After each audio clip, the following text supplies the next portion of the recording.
Hay un mito sobre los llamados tratados de Bucareli, que en internet y aquí en YouTube en algunos vídeos, señalan que México firmó un tratado con Estados Unidos, que nunca se publicó y que además prohibía a México desarrollar cualquier tipo de industria aeronáutica, química, o de desarrollo por un período de 50 años. Y que a su vez contiene cláusulas de confidencialidad por 100 años, vamos a averiguar si el mito es cierto o no.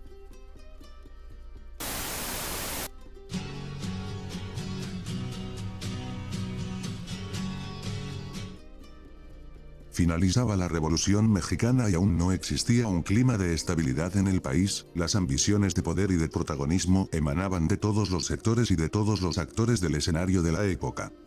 Llegó el año de 1923 y Obregón se acercaba al fin de su mandato y tenía una fuerte oposición, que sin duda aprovecharía la imagen de debilidad que tenía su gobierno. Obregón consideró que necesitaba del reconocimiento hacia su gobierno, de los Estados Unidos, para atraer inversión extranjera y esta a su vez sirviera para reactivar la economía, misma que fue mermada durante las luchas armadas derivadas de la situación que el país vivía en aquel entonces. Aquí nos puede surgir una pregunta válida, ¿el gobierno de Obregón necesitaba realmente del reconocimiento de los Estados Unidos? Lo cierto es que, de no reconocer al gobierno de Obregón, se sentaría el precedente de que no se necesitaba el reconocimiento de los Estados Unidos y que por estas fechas ya se había erguido como potencia mundial y con este papel asumido, no podía dejar que México sentara dicho precedente. Por otra parte, el gobierno de Obregón tenía el miedo latente, que, de no obtener el reconocimiento de su vecino del norte, pudiera apoyar a la oposición. Así que, ante este escenario, probablemente sí necesitaba dicho reconocimiento. Así fue entonces como ambos gobiernos iniciaron conversaciones en mayo de 1923, con el propósito de establecer un convenio que garantizara supuestos derechos de los ciudadanos estadounidenses radicados en México en tiempos de la Revolución. Aquí es necesario analizar que, aunque el supuesto motivo de dichas conversaciones era resarcir cualquier daño que hubieran sufrido los ciudadanos estadounidenses, el real objeto de las citadas reuniones era aclarar la aplicación del artículo 27 de la recién promulgada Carta Magna de 1917. Pero, ¿qué es lo que contenía el artículo 27? En resumen, dicho artículo reconocía la propiedad original, que manifestaba que la nación era dueña original de las tierras, aguas y recursos naturales comprendidos dentro del territorio nacional, incluido el zócalo submarino de las islas, la plataforma continental y el subsuelo, así como las riquezas que se encuentren ahí, además del espacio aéreo. También la legislación mexicana establecía la figura de la expropiación. En este mismo artículo, prácticamente se reducía de propiedad a concesión, el derecho que las compañías extranjeras tenían sobre el territorio nacional. El artículo también cita, que se reconocerá derecho a las compañías extranjeras sobre territorio nacional, siempre y cuando se consideren como nacionales y bajo ningún motivo invoquen la protección de sus respectivos gobiernos. Y como la cereza del pastel también les imponía una restricción para adquirir derechos sobre territorio nacional, con una franja de 100 kilómetros sobre las fronteras y 50 kilómetros sobre las playas y prohibiéndoles el dominio directo sobre cualquier parte del territorio nacional. Tal y como era de esperar, esto no fue del agrado del gobierno de los Estados Unidos, que vio los intereses de sus compañías petroleras severamente amenazados. Así, ante el interés de llegar a un acuerdo, los representantes de ambos países se reunieron en el número 85 de la calle Bucareli en la Ciudad de México, es del nombre de esta calle de donde coloquialmente se le nombró. Dichas negociaciones iniciaron el 15 de mayo de 1923, concluyendo el 13 de agosto del mismo año. Durante las negociaciones se le exigieron 3 condiciones al gobierno mexicano. Primera, que se reanudaran los pagos de la deuda que México tenía con los Estados Unidos, ya que los pagos se suspendieron durante el gobierno de Venustiano Carranza. Segunda, compensar a los ciudadanos del vecino país que hayan sufrido cualquier daño en su persona o en sus propiedades durante la Revolución Mexicana. Tercera, y la más importante y polémica, dado que se refería a la aplicación del artículo 27 de la Constitución. Los Estados Unidos exigían su derogación o en su defecto la no aplicación sobre las compañías estadounidenses. Como era de esperarse, la última exigencia despertó el furor de muchos sectores en la sociedad, en especial de legisladores, que sintieron traicionado el espíritu de la Constitución, que se rebajó ante los intereses extranjeros. Como lo dictaba la Constitución en esa época, todo tratado internacional debería de ser aprobado por el Senado de la República y es ahí, donde encontró una férrea disidencia. Un grupo de senadores, que en su mayoría eran del aquel entonces Partido Cooperativista, se opusieron tajantemente a la celebración de dicho acuerdo. Entre estos senadores sin duda quien destacó fue Francisco Fiel Jurado, quien no desaprovechó su participación en la tribuna para denunciar el atropello de la Constitución y de la sumisión de Álvaro Obregón ante los intereses extranjeros, pero Fiel Jurado fue más allá y organizó a los senadores disidentes para que en un orden rotativo faltaran y no existiera el quórum necesario para votar dichos acuerdos, de esa manera no estarían presente el mínimo de 38 senadores que se requerían legalmente para realizar una votación al respecto. Ante la aguerrida oposición de Fiel Jurado, no tardó en recibir amenazas de muerte, mismas que se concretaron días después, junto al secuestro de senadores como Ildefonso Vázquez, Francisco J. Trejo y Enrique del Castillo, son secuestrados y conducidos a la hacienda Ojo de Agua, sobre el camino a Pachuca. Estos últimos, contrario a lo que se difunde en internet o incluso aquí mismo en YouTube, fueron liberados solo después de la aprobación de dichos acuerdos. Finalmente, también contrario a lo que se dice, fueron aprobados dichos acuerdos con 28 votos a favor y 14 en contra. Dicha aprobación, tal y como lo exige la ley, fue publicada en el Diario Oficial de la Federación en febrero de 1924, también contrario a los rumores esparcidos por internet. Aquí es muy importante aclarar que si fue dado a conocer el contenido oficial de dichos acuerdos y sus 11 artículos son fácil de encontrar, además están agregados en la descripción del video. Respecto del petróleo, la Suprema Corte de Justicia resolvió mediante tesis de jurisprudencia que los efectos del 27 no serían retroactivos y por ende no se aplicarían a las compañías petroleras. Es importante señalar que, aunque es obvia la sujeción de la Constitución a los intereses extranjeros y fue muy señalada y repudiada por diversos legisladores, periodistas e intelectuales, jamás se señaló ninguna prohibición de desarrollo alguno hacia México. En la descripción están algunos de los muchos escritos y manifiestos de la época, que se revisaron para la realización del video.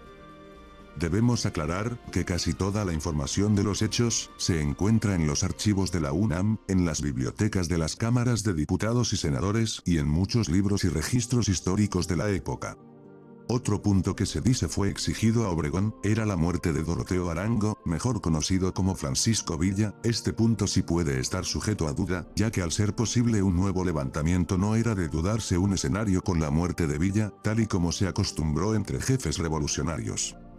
Siguiendo con los mitos derivados de dicho acuerdo, se ha hablado de la compensación que recibieran los ciudadanos estadounidenses por parte del gobierno mexicano. En algunos sitios de internet y hasta en otros vídeos de esta plataforma, se habla de formas de pago y hasta de cantidades, pero lo cierto es que al artículo 8 señala que el pago será en monedas de oro y dicho pago se realizaría en la capital estadounidense. Como es sabido, el mito de la prohibición de desarrollo tecnológico a México se basa en los siguientes argumentos. Que dichos acuerdos no fueron aprobados y publicados, lo cual ya vimos no es cierto. Cantidades exorbitantes pagadas a ciudadanos de Estados Unidos, lo cual, y tal como dice el acuerdo, se estipuló en monedas de oro y no se habla de cantidades. Acuerdos supuestamente secretos entre Álvaro Obregón y el gobierno estadounidense. En este punto es necesario recalcar que, aunque se realizan acuerdos extraoficiales entre países, estos nunca tendrán el carácter de ley, ya que una ley siempre debe de ser pública y esto lo sabe cualquier persona que tenga un mínimo de conocimiento jurídico. Por ende, de existir algún acuerdo sobre prohibición alguna, no fue pactada en el acuerdo suscrito en Bucareli. También se debe de dejar muy en claro que a pesar de lo que internet y otros medios han esparcido, estos no fueron ningunos tratados, fueron solo unos simples acuerdos, que carecían del valor que tienen los tratados. Que en dichos acuerdos se prohibió el desarrollo tecnológico de México de cualquier tipo de industria por 50 años. Pero como se queda plenamente documentado, el interés de trasfondo de dichos acuerdos fue la aplicación del artículo 27 de la Constitución, y al validar la Suprema Corte de Justicia, se consumó una total violación al esfuerzo revolucionario que dio origen a la Constitución del 5 de febrero de 1917 y dio una clara preferencia de compañías extranjeras sobre el marco legal establecido. Que México no logró un desarrollo industrial destacable tras la revolución, y este punto es necesario analizarlo, ya que quien no conoce la historia de México es natural que crea tal mito. Los analistas más entusiastas señalan que durante el período revolucionario, la economía mexicana habría obtenido un crecimiento de alrededor del 0,3% y la realidad es que en 1930 la población era de cerca de 15,5 millones de habitantes, con una tasa de analfabetismo del 74% y en las grandes ciudades como México, Guadalajara o Monterrey solo se concentraba el 4% de la población y el resto se sedimentaba en comunidades con un promedio de 2.500 habitantes. Ante este panorama, los gobiernos posteriores a la revolución se enfocaron a implementar la educación en todo el país, y eso puede corroborarse en cualquier registro histórico. Se procedió a cumplir con uno de los compromisos de la revolución, el reparto de tierras a campesinos, pero sin apoyo económico para que reactivaran el campo. Respecto de la economía es importante destacar que fue hasta la Constitución de 1917 que se estableció al Banco de México como emisor de billetes en el país, ya que era muy común que el cacique o caudillo de cada región emitiera sus propios billetes, por lo que la población no aceptaba los billetes como moneda de curso. Entre el factor de pagar las deudas contraídas con entidades extranjeras, el analfabetismo, el nulo crecimiento de la economía, no era de extrañarse que no se invirtiera en desarrollo tecnológico, pero esto no es exclusivo de México. Las economías de Europa quedaron devastadas después de la Primera y Segunda Guerra Mundial, con la diferencia en que ellos ya tenían una economía consolidada en la época.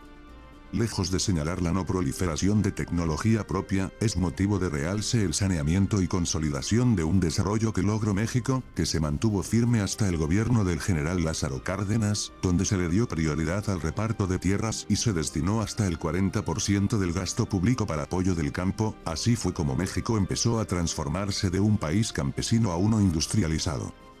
Con una economía estable era de esperarse un desarrollo económico mucho más significativo en México, pero la verdad es que justo después del mandato de Cárdenas, México vio el nacimiento de lo que hoy se conoce como la clase política, ya que salvo muy pero muy contados casos, se empezó a ver desde el presidente Ávila Camacho, a expresidentes retirarse a grandes mansiones o incluso como en el caso de Miguel Alemán, convertirse en uno de los hombres más ricos del país, justo después de dejar la presidencia. Ahora podemos decir que el hecho de que México no atendiera al tema del desarrollo tecnológico, obedeció más al desentendimiento que las administraciones federales le dieron al tema, que a limitantes extranjeros. Como hemos analizado, ya sabemos en qué se basa el mito de los tratados de Bucareli, pero lo más importante y para desmentir el mito de una supuesta prohibición de desarrollo para México, es necesario señalar que los acuerdos fueron rechazados por el presidente Plutarco Elías Calles al año siguiente y emitió la Ley del Petróleo que buscó cumplir con lo citado en el artículo 27 de la Constitución. A lo largo de este video, analizamos los datos que alimentan el mito de los tratados de Bucareli, pero ¿por qué es importante aclarar este mito? Podemos comenzar con aceptar que la historia de México está llena de personajes con matices claros y obscuros que fueron recibiendo un trato de héroes o villanos, pero que sin duda poco a poco dieron forma al México de hoy. Empecemos con ver la historia sin prejuicios y aceptar los hechos tal y como fueron y son. México pasó por una larga transformación del analfabetismo de más del 70% y de ser un país campesino a uno con industrias desarrolladas hoy en día. Dejemos de generar un sentimiento de victimización respecto de nuestro pasado y mirémoslo con orgullo, pues si ignoramos nuestro pasado, somos propensos a repetirlo. Pero lo más importante es que con la creencia y difusión de mitos como el del Tratado de Bucareli, consciente e inconscientemente menospreciamos a personas como Fiel Jurado, que murió defendiendo la patria de intereses extranjeros, a mexicanos como el químico Luis Ernesto Miramontes, al ingeniero Eberto Castillo, al ingeniero Manuel González Flores, al físico Manuel Sandoval Vallarta, y una lista sin fin, de personas que pusieron muy en alto el nombre de México.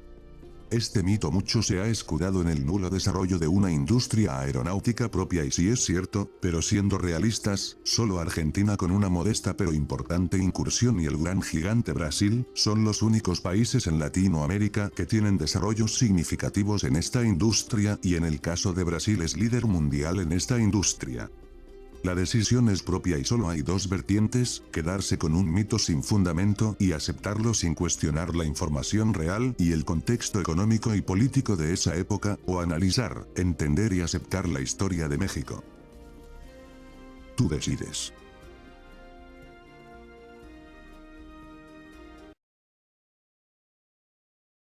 Y si Adelita se fuera con otro, la seguiría por tierra y por mar. Si por mar en un buque de guerra, y si por tierra en un tren militar. Y si Adelita quisiera ser mi novia, y si Adelita fuera mi mujer, le compraría un vestido de seda para llevarla a bailar al cuartel. Y después que terminó la cruel batalla y la tropa regresó a su campamento, por la voz de una mujer que sollozaba, la plegaria se escuchó en el campamento. Y al oírla el sargento, temeroso de perder para siempre a su adorada, escondiendo su dolor bajo el esbozo, a su amada le cantó de esta manera. Y se oía que decía aquel que tanto se moría. Y si acaso